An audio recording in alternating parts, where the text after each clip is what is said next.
Менің атым Еділ Қаған. Батыста мені Атила, Құдайдың жазасы деп атаған. Өз заманымда күлі Европа мен Рим папасын тізерлеткен Ұлығын империясының билеушісі болғанмын. Мен текті әулеттен шықтым.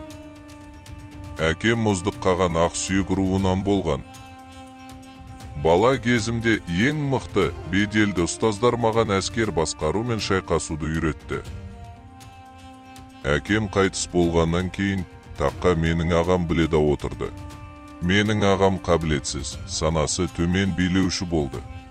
Әр шайқастан жеңіліспен оралып, мемлекетімізді құлдырата бастады. Мен оның билігіне 10 жыл шыдадым.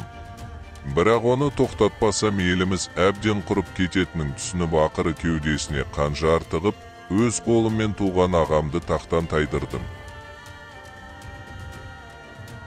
Таққа өзім отырған күннен бастап әскерді күшейте бастадым. Біраз қол жинап, батысқа қарай жорыққа аттандық. Скандинав, герман тайпалары мен гот, вестгот халықтарын жаулап алу қиынға соқпады. Олардың барлығын бағындырып, жерлерін тартып алдым.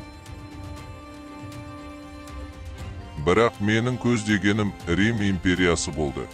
Римдік ұры саудагерлер біздің аталарымыз жерленген обаларды қопарып, ішіндегі алтынды ұрлап, өз қалаларына тасып жүрді. Біз үшін ең қасиетті дүниені қорлағанына жол бере алмадым. Сол үшін өз әскеріммен қоса Скандинав, герман сарбаздарынан үлкен әскер жинап, Римге қарай бет бұрдым. Сол кезде Рим императоры Феодосий маған қарай елші жіберді. Мен мал бағып отырған қайдағы бір сорлы қарақшыға ешқашан бас имеймін.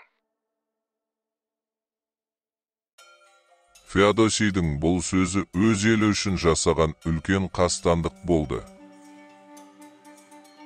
Ұлығын әскері саудагерлер тығылып отырған Рим қалаларының тас-талқанын шығарды. 100-ден астам қаланы қан сасыған өліктер қаласына айналдырғанда, Феодосий өз ордасынан қашып құтылғысы келді. Сол кезде менің алдыма Рим папасы шығып тізерлеп, менен рақым сұрады. Бірақ біздің аталарымыз жатқан жерді қорлаған халық кешірімге лайықсыз. Сол үшін мен олардың мойнына бұрын сонда естімеген салық түрін енгіздім. Римдіктер маған жыл сайын 2 тонна алтын төлеп тұруға міндетті болды.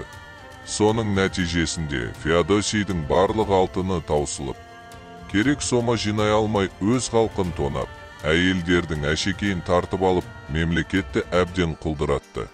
Қиын заманға шыдамаған шенеуніктер мен тұрғындар өздеріне қол жұмсай бастады. Бұны тоқтатқысы келген қолбасшылар бізге қарсы шыққысы келіп нәтижесінде жеңіліс тапты. Бұл оқиғадан кейін күллі Европаның жадында көшпенділер ең үлкен қорқынышқа айналды. Мен мықтылар әлсіздерді жоятын әділетсіз қиын заманда өмір сүрдім. Өмірімде көп жамандық жасадым. Бірақ бұның барлығы ұрпақтарымның жарқын болашағы үшін еді.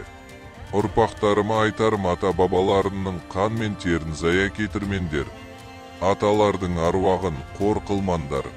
Және өздерінің ешкімге бас имеген жау жүрек көшпенділердің ер жүрек ұрпақтары екендерінді ешқашан ұмытпаңдар. Құрметті көрермен, видео ұнаса арнаға жазылуды ұмытпаңыздар. Ары қарай одан да қызық болатынына сенімдімін.